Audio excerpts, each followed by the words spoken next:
আমের দুর্দান্ত স্বাদের একটি রেসিপি আম কোড়া মিষ্টি আচার।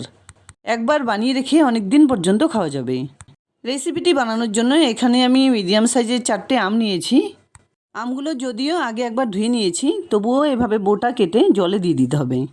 কাঁচা আম কাটার পর কাস্টে এক ধরনের রস বেরোয়, সেটা কিন্তু এভাবে বোটা কেটে কিছুক্ষণ জলে ভিজিয়ে রাখলে চলে যায়।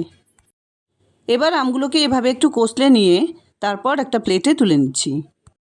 এখন কিন্তু বাজারে প্রচুর পরিমাণে কাঁচা আম পাওয়া যাচ্ছে, আর কদিন পরে যেটা আর পাওয়া নাও যেতে পারে। তখন আবার পাকা আমের সিজন শুরু হয়ে যাবে। তাই যত তাড়াতাড়ি সম্ভব কাঁচা আম কিনে এভাবে আচার বানিয়ে রেখে দাও। এবার একটা পিলারের সাহায্যে আমের খোসা ছাড়িয়ে এভাবে সুন্দর করে গ্রেট করে নিচ্ছি। তোমাদের হাতের কাছে যে ধরনের গ্রেটার আছে সেটা দিয়েই কিন্তু খুব সুন্দর করে গ্রেট করে নিতে পারবে। যতটা সম্ভব পাতলা করে গ্রেট করে নেওয়া যায় এভাবেই কিন্তু গ্রেট করে নিতে হবে। তাই আমি একটু সময় নিয়ে সবকটা আম এভাবে রেডি করে নিচ্ছি। আটির বাইরের দিক থেকে যতটা আম আছে পুরোটা খুব সাবধানে গ্রেট করে নিতে হবে। আমি এখানে মিডিয়াম সাইজের 4টে আম দিয়ে রেসিপিটি বানিয়ে দেখালাম। তোমরা তোমাদের প্রয়োজন বা পরিমাণ বুঝে ইনগ্রিডিয়েন্টসগুলো নিয়ে নেবে। কুড়িয়ে নেবার পর আম বেশিক্ষণ রেখে দিলে কিন্তু কালো হয়ে যেতে পারে, তাই এর সঙ্গে হাফ চা চামচ হলুদ গুঁড়ো মিশিয়ে দিলাম। তাছাড়াও হলুদ গুঁড়ো মিশিয়ে দেওয়ার জন্য আচারের কালারটাও সুন্দর হবে। এবার সমস্ত আমগুলোকে বক্সের থেকে একটা প্লেটে ঢেলে নিলাম। এবার একটা প্যানে 1 টেবিল চামচ সর্ষের তেল গরম করে ফোড়নে দিয়ে দিলাম 1 চা চামচ পাঁচফোড়ন। ফোড়নটা ফুটে এলে গ্রেট করে রাখা সমস্ত আমগুলো মিশিয়ে দিলাম। এর সঙ্গে দিয়ে দিলাম হাফ চা চামচ নুন। হলুদ মেশানোর সময় কিন্তু আমের সঙ্গে নুন মেশাইনি, তাহলে কিন্তু আমের থেকে জল বেরিয়ে যেত।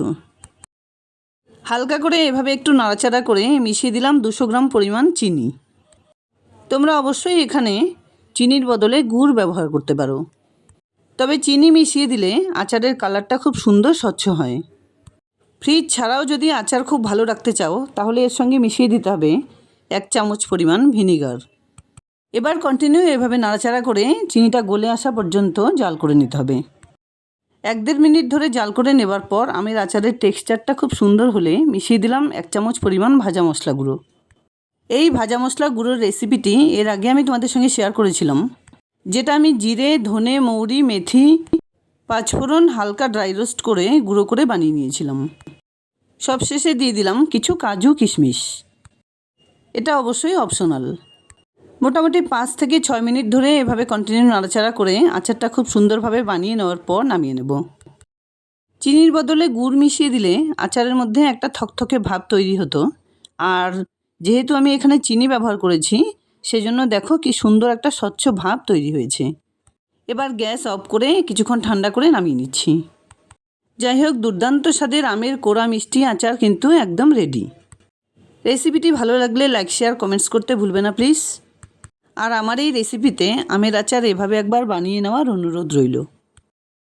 এরকম নিত্য নতুন রেসিপি পাওয়ার জন্য প্লিজ চ্যানেলটাকে সাবস্ক্রাইব করে পাশে থাকা বেল আইকনটা অলে করে দিও। দেখা হচ্ছে নতুন কোনো রেসিপি নিয়ে। ভালো থেকো, ধন্যবাদ।